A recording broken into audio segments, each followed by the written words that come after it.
On y va pour la navbar responsive, donc c'est-à-dire qu'on va faire apparaître une icône et puis ensuite faire apparaître le menu comme ça directement. Donc pour ce faire, on vient ici, on retourne à notre code, on va ouvrir notre app.js, là. Hop, hop.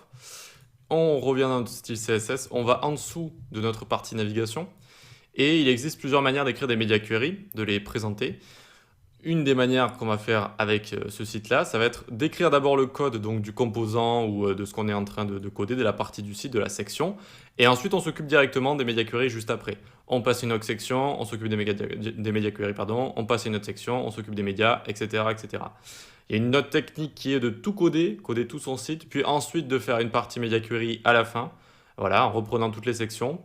Et il y a encore une autre partie quand vos fichiers sont vraiment très longs en CSS, c'est-à-dire que vous allez tout coder votre site pour grand écran ou petit écran par exemple, et ensuite vous allez faire des fichiers séparés ici, par exemple avec un dossier CSS, avec tous vos fichiers dedans, et notamment un fichier qui sera consacré au responsive. Donc là, en l'occurrence, on va d'abord coder les sections, puis le responsive. Donc c'est parti, ici on va dire @mediascreen and max width 700 pixels. Donc à partir de 700 pixels, on a envie d'avoir notre menu qui se collapse, qui va s'effondrer si vous voulez, et qu'on va juste pouvoir ouvrir avec le bouton. Donc pour commencer, logo menu, on le display block, de base on ne le voyait pas, maintenant on le voit. Notre logo du menu. Notre liste nav, on va lui faire plusieurs choses. Alors pour commencer, on va la faire disparaître, display none, et quand elle sera apparue, quand on aura cliqué sur le bouton, elle sera en flex direction column maintenant, column. Plus les éléments les uns à la suite des autres, mais au-dessus des autres, au-dessus les uns des autres. Et une height auto, voilà, pour bien contenir la hauteur de tous les éléments. Nos items nav en eux-mêmes, on leur met une hauteur maintenant de 70 pixels. Vu qu'on sera en mode colonne, on a envie qu'il y ait de la place pour chaque item de navigation.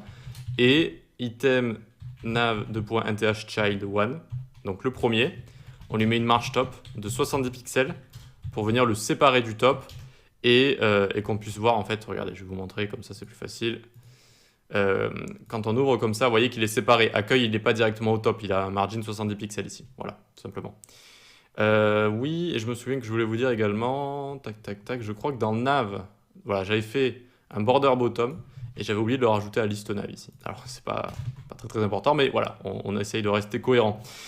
Une fois qu'on a tout ça, c'est bien, il manque une dernière chose, il faut que notre liste, lorsqu'on clique, on lui rajoute la classe active, et quand elle aura la classe active, elle passera de display none à display block. Donc ici, on fait .listeNav quand elle a également la classe active, donc .active avec la classe collée, je rappelle, sinon c'est pas pareil hein, quand il y a un espace et quand il n'y a pas d'espace. Quand c'est collé, ça veut dire un élément qui contient à la fois ces deux classes. Quand c'est pas collé, c'est l'élément avec la classe listeNav qui a un enfant qui a la classe active. Voilà, et donc on lui mettra display block. Tu apparaîtras quoi. Ok, nickel. Donc là, pour l'instant, on devrait juste avoir un display none normalement quand on descend. Donc on n'oublie pas d'appuyer sur toggle device toolbar ici, hop, et on peut descendre. On descend, on descend, on descend, et à partir de normalement 800, hop, vous voyez que ça disparaît. Et maintenant, du coup, on a ce bouton-là, mais il faut faire un peu de JavaScript pour qu'on puisse cliquer dessus et rajouter une classe. Allez, on y va, hop. On est où dans le JS? On est là, on l'a bien intégré le JS tout en bas, on l'a bien intégré, n'oubliez pas. Et c'est parti.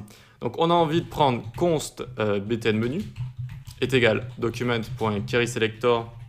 Alors on va sélectionner logo menu, on va sélectionner l'icône hamburger et le mettre dans une constante.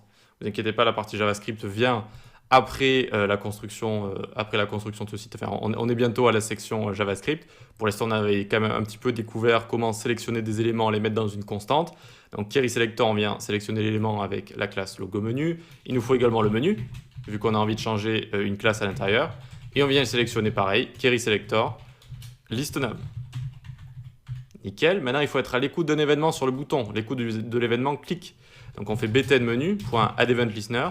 On est à l'écoute d'un événement, lequel? Clic. Et donc, on lance une fonction quand on clique. Et qu'est-ce qui va se passer? On va changer, donc ça va se passer au niveau des classes du menu. Donc, on fait .ClassList, .toggle. On va toggle la classe active. Si elle n'y est pas, on la rajoute. Si elle y est, on l'enlève. On, off, on, off. Et c'est bon. C'est tout ce qu'on a besoin ici en JS. Ne vous inquiétez pas. Hop, hop. Et donc, attention, je clique et ça apparaît comme ça. Hop. Vous voyez que tac, tac, ça apparaît bien. Alors là, mon toggle device toolbar, il est un peu déformé vu qu'il y a l'image en grand derrière. Mais on voit que ça fonctionne quand même bien. On vient ici, tac. On ouvre, on ferme, on ouvre, on ferme. Et donc, si on vient dans la navigation qu'il y a ici, on voit bien que active, tac, se rajoute, s'enlève ici directement. OK pour ça, ben écoutez, on va pouvoir passer à accueil juste en dessous. On va styliser et s'occuper des média queries de accueil juste en dessous. À tout de suite.